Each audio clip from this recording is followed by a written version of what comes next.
masked, and we took off their shirts, pants, everything, because they didn't deserve a shirt of Dinamo Zagreb.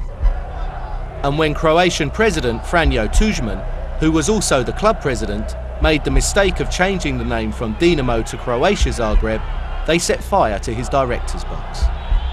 This has been burned in 1993, when some of our lads didn't know what to do because of the changing the name of the club.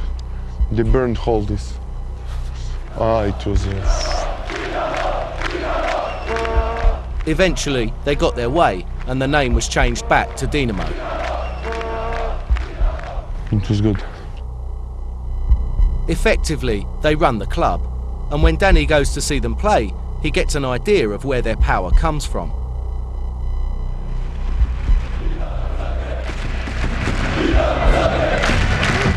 Bogdan and the Bad Blue Boys have agreed to allow Danny onto their stand, but it had been touch and go for a while. Cameras aren't allowed on the stand, so we can only film from pitch side. It's first versus third in the league, but what shocks Danny is how few people are here. The Bad Blue Boys have come out in force, but there is hardly anyone else in the stadium. And as for the Vartex fans, they could have all come in one taxi. Danny realises why the Bad Blue Boys have so much power. Despite their antics, the club needs them, because if they weren't there supporting the team, nobody would be. I've never experienced nothing like it in the fact that constant singing. For 90 minutes, Bogdan made sure everyone on the stands was in full voice. Stands at the front with his back to the game, takes no notice, big old lumpy as an all. He's a naughty looking geezer. Starts to chant, I don't know what it is, it's power though, it's passion.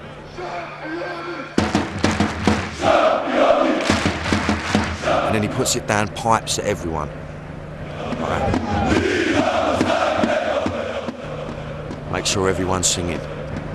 Right. Takes everyone in. And if there ain't no one singing, he digs them out, he'll find them. Right mad mince pies, do you know what I mean? Like that, bosh. And the singing paid off, as Dinamo ended up 4-1 winners.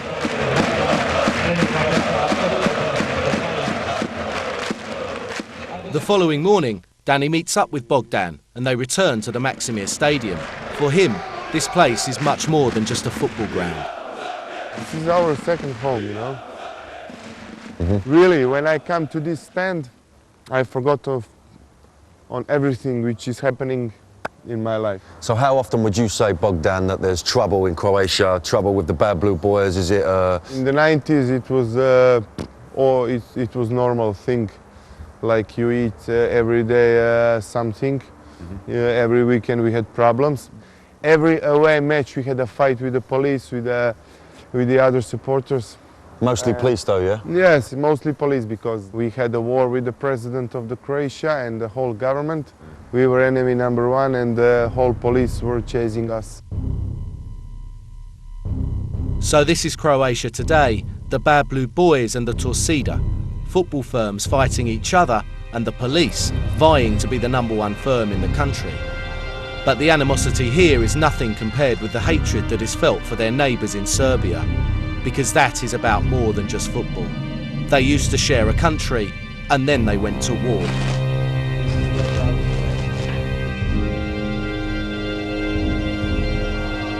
And it was the firms who went to the front line. I cannot tell you with the words what do I feel against them. They are our biggest enemies.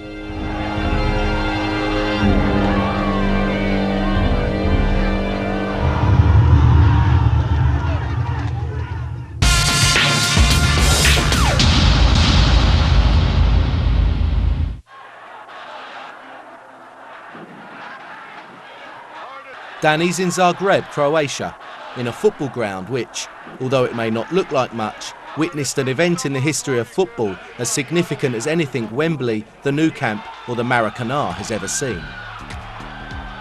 In May 1990, the former Yugoslavia was on the brink of civil war.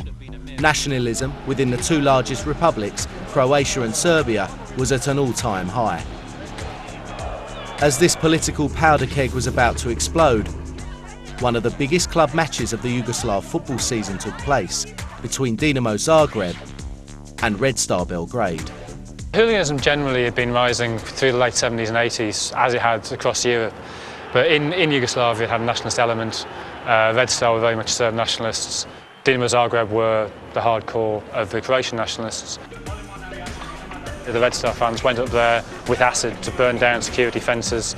Both sides had stockpiled rocks in the stadium beforehand so they could use them as weapons. It was pre-arranged, everybody knew it was going to go off. And the violence exploded in a major way as the Croats and the Serbs fought out a ferocious battle in an explosion of pent-up nationalism and hatred. This was not Dinamo versus Red Star, the Bad Blue Boys v the Delier. This was Croatia versus Serbia. Football photographer Toma Mihailovic has covered the game for over 50 years, and he was there that day. Atmosphere was like we know that something is not good, but nobody was surprised because we were expecting sometimes to blow up.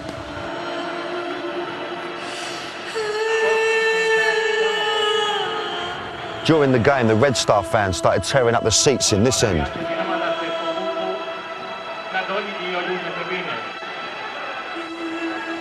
The Bad Blue Boys of Zagreb, who were in this end here, tried to break down the fences to get to the Red Star.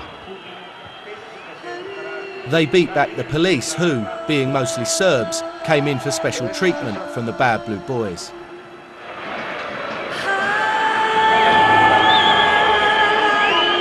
And it wasn't only fans who got involved. When a policeman attacked a Dynamo fan lying on the ground, Dynamo's Croatian captain, Boban, decided to exact revenge.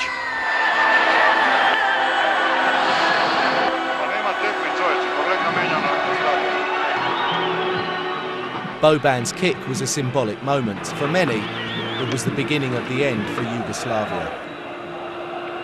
For me, it was a sad day. It was a terrible day, and I was feeling that I'm losing something. I have to forget all friends, all the clubs and everybody, you know. And I'm feeling that is something we came to the end. And I was sorry about that. And Toma was right, as a year later it wasn't punches and kicks that were being exchanged. It was gunfire and grenades, as Croatia and Serbia went to war, and the hooligans swapped their firms for their armies and signed up for the real war. The civil war of Yugoslavia raged for 4 years, with more than 15,000 people being killed. By the end of the conflict, Croatia and Serbia were two separate countries. It was one of the most incredible stories Danny's ever heard. Football hooliganism as a political event, one of the biggest moments in the history of two nations, the start of a war which is still fresh in the mind. We hate them. I cannot tell you with the words what do I feel against them. You have in England firms and clubs who hate each other, but I really don't think so that you have such example. And he's certainly never seen anything like the memorial for the members of the firm that died fighting for Croatia. A memorial that shows the riot which they believe was